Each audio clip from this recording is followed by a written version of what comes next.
말씀 같이 봅니다. 말씀은 역대하 16장 1절부터 6절까지만 보겠습니다. 역대하 16장 1절부터 6절까지 말씀입니다. 역대하 16장 1절부터 6절까지 말씀, 저와 여러분들 한 절씩 교독하겠습니다. 제가 먼저 읽습니다. 아사왕 제36년에 이스라엘 왕 바아사가 유다를 치러 올라와서 라마를 건축하여 사람을 유다 왕 아사에게 왕래하지 못하게 하려 한지라.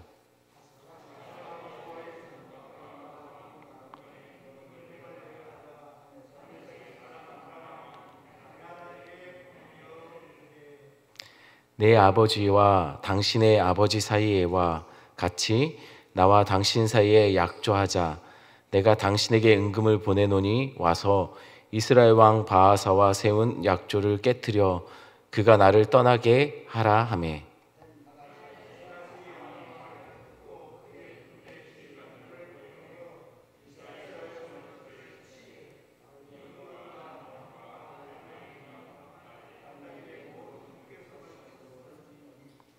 바아사가 듣고 라마 건축하는 일을 포기하고 그 공사를 그친지라. 함께 있습니다. 아사 왕이 온 유다 무리를 거느리고 바아사가 라마를 건축하던 돌과 제목을 운반하여다가 게바와 미스바를 건축하였더라. 아멘. 한번 기도합니다. 하나님, 또한 우리가 하루의 시작을 이렇게 말씀과 기도의 자리에서 시작합니다. 주여, 오늘 온종일 이렇게 기도와 말씀대로 삶을 살아가는 하루 아버지 하나님 온종일이 주님 앞에 드리는 예배가 되게 주님 도와주시옵소서. 믿음으로 결단하는 시간 되게 하여 주시고 말씀을 들을 때 깨닫게 하여 주시고 또한 아버지 하나님 순종할 수 있도록 성령님 우리를 인도하여 주시옵소서. 인도하실 하나님 감사를 드리며 예수님의 이름으로 기도드렸습니다. 아멘. 이미 며칠간 우리가 살펴보았던 것처럼 아사 왕은 통치 초기에 굉장히 놀라울 정도의 종교 개혁을 단행했던 왕이었습니다. 그는 공의와 정의로 정치하였습니다. 또한 이방 제단과 산당을 없애버리기도 했습니다. 아세라 목상을 찍어버려 모든 백성으로 하여금 오직 하나님만 경배하도록 한 왕이었습니다. 또한 그는 국방과 재정도 튼튼히 하였습니다. 그러다가 그에게 위기의 순간이 오게 됩니다. 구스라는 나라에서 100만 명의 군대와 300대의 병거를 이끌고 쳐들어온 겁니다. 그때 아사는 58만 명의 보병이 있었지만 전력상으로는 둘은 싸움이 안 되는 전력 차이였습니다. 그때 아사가 취한 행동은 역대하 14장 11절에 잘 나옵니다. 제가 읽어드립니다. 역대하 14장 11절입니다. 아사가 그의 하나님 여호와께 부르짖어 이르되 여호와여, 힘이 강한 자와 약한 자 사이에는 주밖에 도와줄 이가 없사오니 우리 하나님 여호와여, 우리를 도우소서. 우리가 주를 의지하오며 주의 이름을 의탁하옵고 이 많은 무리를 치러 왔나이다. 여호와여, 주는 우리 하나님이시오니 원하건대 사람이 주를 이기지 못하게 하옵소서 하였더니, 그는 하나님께 기도했습니다. 그 기도의 핵심은 주밖에 도울이 없사오니 하나님이 우리를 도와주시옵소서라는 내용의 기도였습니다. 그는 구스와 유다의 싸움을 구스와 하나님의 싸움으로 만드는 기도를 했습니다. 그래서 엄청난 승리를 거두게 됩니다. 성도의 싸움은 이러해야 합니다. 나와 상대의 싸움이 아니고, 나와 문제의 싸움이 아니고, 나와 하나님의, 나 대신 하나님과 문제의 싸움이 되게 하도록 기도해야 합니다. 그래야 이길 수 있는 것이죠. 아사는 구스와의 승리 후 더더욱 개혁에 박차를 가하게 됩니다. 이때 아세라 목상을 만들었던 어머니 마아가를 태우에서 폐위시켜버리고 선조가 구별하였던 물건과 자신이 구별한 물건 곧 은과 금을 하나님의 전에 곳간에 쌓아두게 됩니다. 그랬더니 역대하 15장 19절에 이렇게 기록됩니다. 제가 읽어드립니다. 15장 19절입니다. 이때부터 아사왕 제35년까지 다시는 전쟁이 없으니라. 무려 35년 동안 전쟁이 그치고 태평성대가 이루어졌다라고 말합니다. 당시에는 봄이 되면 전 고대 나라들은 전쟁을 다 같이 참여하는 전쟁철이 되었습니다. 매년 봄이 되면 전쟁의 시작이 알려지는 때였습니다. 그런데 그런 시대에 35년 동안 전쟁이 없었다는 것은 정말 놀라운 은혜였다는 것이죠. 그런데 36년째에 문제가 생겼습니다. 바로 오늘 본문 1절에서입니다. 1절 같이 한번 읽어볼까요? 한번 읽습니다. 아사왕 제36년에 이스라엘 왕 바하사가 유다를 치러 올라와서 라마를 건축하여 사람을 유다 왕 아사에게 왕래하지 못하게 하려 한지라. 북이스라엘의 왕 바하사가 유다를 치러 올라와서 라마에 요새를 건설하기 시작한 겁니다. 이렇게 함으로 사람들이 유다로 내려가지 못하도록, 출입하지 못하도록 만든 겁니다. 아마도 당시에 남쪽 유다에 예루살렘 성전이 지어지고 나서 북쪽 이스라엘 사람들은 성전에서 예배를 드리기 위해서 북쪽 이스라엘 사람들은 자주 남쪽 예루살렘으로 이동했던 것으로 보입니다. 사실 북쪽 바하사 왕 입장에서는 자꾸 자신의 나라 사람들이 남쪽으로 내려가서 제사를 드리고 오니 이것이 못마땅했던 것으로 보입니다. 그래서 유다와의 접경 지역이었던 라마에 요새를 쌓고 북이스라엘과 유대 간의 왕래를 막아선 겁니다. 남쪽 유다 입장에서는 자신들 코앞에 요새가 세워지니 그것이 위협거리처럼 느껴질 수밖에 없었던 것이죠. 그럼 아사왕은 이에 어떻게 반응했을까요? 2절 3절 말씀 제가 한번 읽어드립니다. 2절 3절 말씀입니다. 아사가 여호와의 전 곡간과 왕궁 곡간에 은금을 내어다가 다메섹에 사는 아람 왕 벳핫단에게 보내며 이르되 내 아버지와 당신의 아버지 사이에와 같이 나와 당신 사이에 약조하자. 내가 당신에게 은금을 보내노니 와서 이스라엘 왕 바하사와 세운 약조를 깨뜨려 그가 나를 떠나게 하라 하매. 아사 왕은 여호와의 전 곡간과 왕궁 곡간에 쌓아두었던 은금을 내어서 아람 왕에게 보내어 동맹을 요청한 겁니다. 그리고 부탁하기를 아람 왕이 좀 이스라엘을 좀 공격해서 그 이스라엘과 아람 왕 사이에는 이미 서로 동맹 관계가 있던 것 같아요. 그거 깨버리고 그들이 다시 돌아가게 해달라고 그렇게 요청한 겁니다. 자, 여러분, 이렇게 문제가 생겼을 때 문제를 해결하는 방식이 예전에 구스와는 좀 다르지 않습니까? 아사 왕이 이전과는 좀 다르게 반응하는 것 같습니다. 아사 왕은 이전에 구스가 쳐들어왔을 때는 그는 제일 먼저 하나님께 기도했던 사람입니다. 그의 기도는 하나님밖에 도우리가 없습니다. 하나님밖에 도우리가 없으니 하나님 당신이 우리를 좀 도와주시옵소서라고 기도했던 사람입니다. 그런데 지금 아사 왕은 성경에 보니 하나님께 기도했다는 기록이 나오지 않습니다. 그는 문제 앞에 바로 아람 왕에게 그 은금을 보내어 도와달라고 요청하는 것이죠. 하나님은 빠지고 아람 왕을 그의 도움의 유일한 길로 생각하고 있는 것처럼 보입니다. 이전과 다르다는 거예요. 게다가 그가 보낸 그 은금의 정체가 무엇인지 여러분들 아십니까?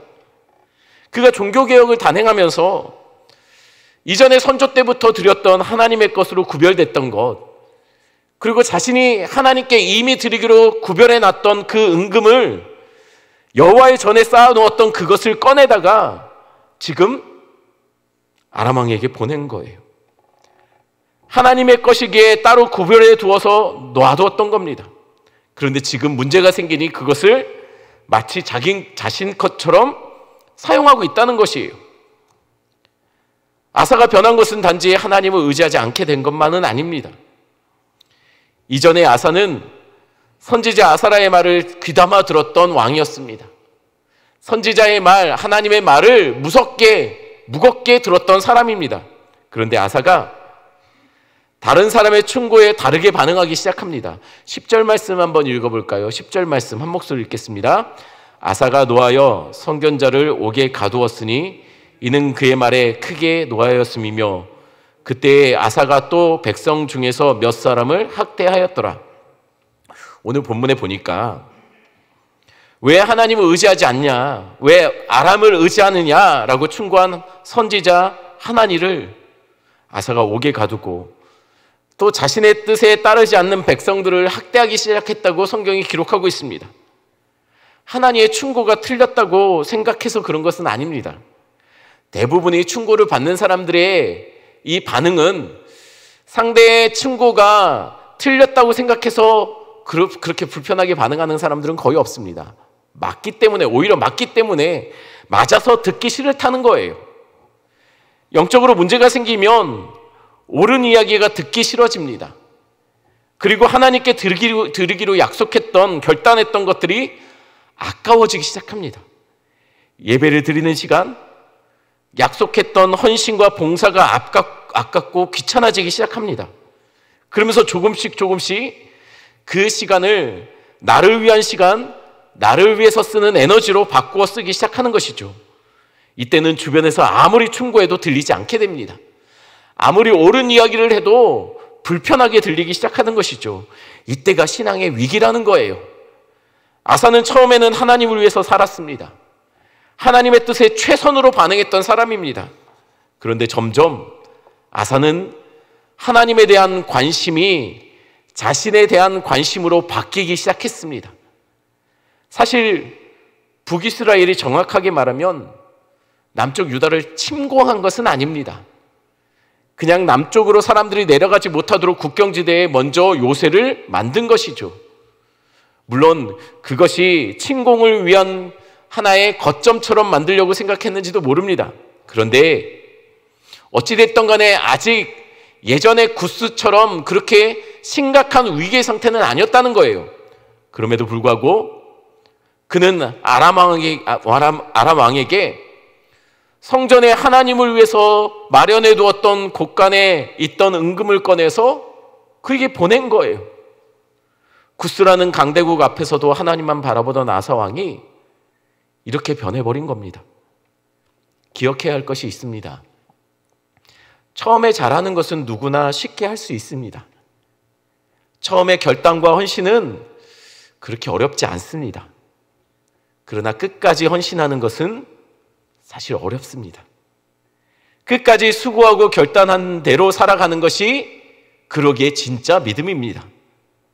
한결같음이 진짜 신앙인의 모습이라는 것입니다. 결국 한결같지 않았기에 아사는 한결같은 하나님의 은혜를 받지 못했습니다. 하나님도 그에게 주시기로 결단했던 은혜를 거두신 겁니다. 12절 13절 말씀 한번 같이 한 목소리로 읽어볼까요? 12절 13절입니다. 아사가 왕이 된 지 39년에 그의 발이 병들어 매우 위독했으나 병이 있을 때에 그가 여호와께 구하지 아니하고 의원들에게 구하였더라. 아사가 왕에 있은 지 41년 후에 죽어 그의 조상들과 함께 누우며, 결국이 어떠했는지 성경이 말해줍니다. 결국 그는 왕이 된 지 39년째 발에 병이 들었다라고 성경이 기록하고 있습니다. 그리고 41년째 되는 해에 죽게 됩니다. 하나님과 함께 시작했던 왕위는 결국 하나님 없는 죽음으로 마무리되게 됩니다. 아사는 어렸을 때 왕권이 안정되지 못했을 때 우상숭배와 주변국들의 공격으로 불안한 왕위에 앉아있을 때는 그는 하나님밖에 모르던, 하나님만 의지하던 왕이었습니다.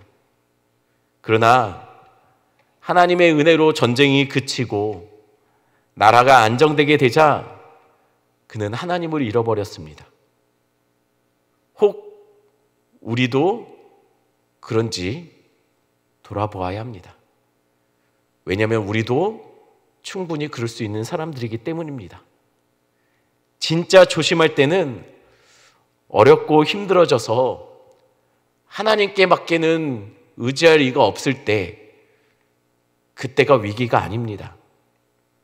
진짜 위기는 우리의 삶이 안정되어서 점점 기도의 필요가 그렇게 우리에게 느껴지지 않을 때, 하나님의 도움이 없어도 충분히 잘 산다고 생각할 때, 기도가 없어도 충분히 필요한 모든 것을 가지고 있다라고 생각할 그때, 우리가 하나님을 향한 간구의 목소리가 점점 줄어들 때, 그때 진짜 조심할 때라는 것이에요.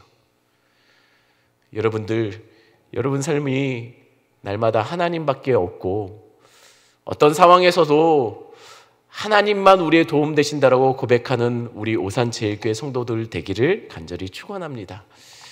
이 시간 말씀 생각하시면서 함께 기도하는 시간을 갖겠습니다. 특별히 위해서 기도할 때, 계속해서 나라 민족을 위해서 기도할 때, 특별히 나라 안에 세워지고 있는 불법들을 위해 하나님 기뻐하지 않는 악법들을 위해서 여러분들 하나님 막아달라고 기도해 주시기 바랍니다. 특별히 동성애와 동성혼 등 또한 낙태법이 새롭게 개정되고 있는데 하나님 이거를 좀 막아달라고, 하나님의 창조 질서를 흔들어 놓는 이러한 하나님을 두려워하지 않는 악법들을 주님 막아달라고 위해서 기도해 주시고, 우리 선교사님들을 위해서 기도해 주시고, 얼마 남지 않은 수능 기간, 얼마 남지 않은 기간이지만 그 시간에 양을 질로 바꿔 쓸 수 있는 우리 다음 세대 수험생들 되게 해달라고 위해서 기도해 주시기 바랍니다. 하나님 좋은 결과 있게 해달라고, 남은 시간 동안 잘 활용할 수 있도록, 정리해야 될 것들 하나님 잘 챙겨서 정리할 수 있도록 해달라고 당일날의 컨디션을 위해서 또한 위해서 기도해 주시고요.